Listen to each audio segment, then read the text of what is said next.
ध्यानं चरितं रघुनाथस्य शतकोटिप्रविस्तरम्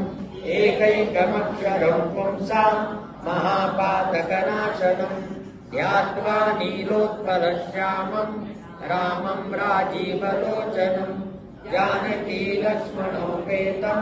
जटामुकुटमण्डितं सासीतूणधनुर्बाण पाणिन्नञ्जरान्तकम् स्वलीलया जगद्रातु आविर्भूतं नगं राम रक्षां पठेन्द्राज्ञां पावनी सर्वकामनां शिरो मे राघवः पातु आयं दशरथां मनः कौसल्येयो यशो पातु विश्वामित्रप्रियश्रुतिः प्राणं पातु भगद्भ्राता मुखं सौमित्रिवत्सलः जिह्वां विद्यानिधिं पातु कण्ठं भरतवन्दितः स्कन्धौ दिव्यायुधं पातु भुजौ भग्नीशकार्मुकः करौ सीतापतिं पातु हृदयं जामदग्निविद मध्यं पातु करध्वंसी नाभिं जाम्बवनाश्रयः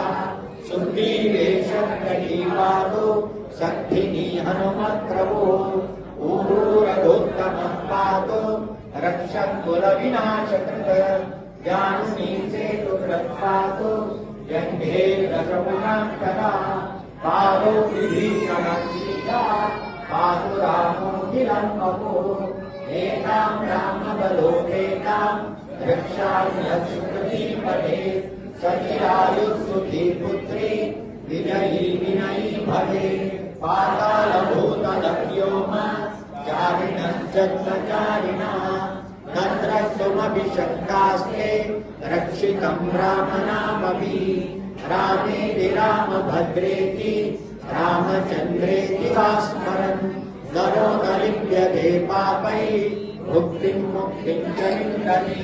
जगज्जेत्रैकमन्त्रेण रामनामाभिरक्षितम् यत्कण्ठे धारयेत् तस्य करस्तात् सर्वसिद्धयः वज्रपञ्जरनामेदं यो रामकवचं स्मरेत् अव्याहताञ्च सर्वत्र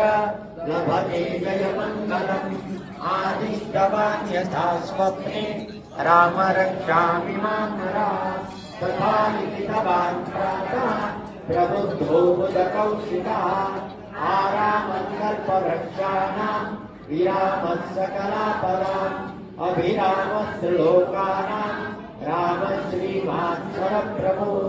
तरुणौ रूपसम्पन्नौ सुकुमारौ महाबलौ